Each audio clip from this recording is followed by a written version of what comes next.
ತುಂಬಾ ಸಾಫ್ಟಾಗಿರೋವಂಥ ಮೃದುವಾಗಿರೋವಂತಹ ರುಚಿಯಾಗಿರೋವಂಥ ಅಕ್ಕಿ ರೊಟ್ಟಿ ಯಾವ ರೀತಿ ಮಾಡೋದು ಅಂತ ನೋಡೋಣ ಬನ್ನಿ.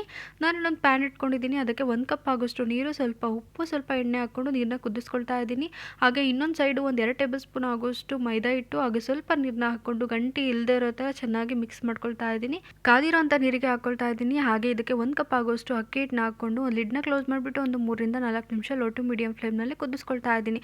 ಇವಾಗ ನೋಡ್ತಾ ಇರ್ಬೋದು ಹಿಟ್ಟು ಕೂಡ ಚೆನ್ನಾಗಿ ಬೆಂದಿದೆ. ಅದನ್ನು ಚೆನ್ನಾಗಿ ಮಿಕ್ಸ್ ಮಾಡ್ಕೊಳ್ತಾ ಇದ್ದೀನಿ.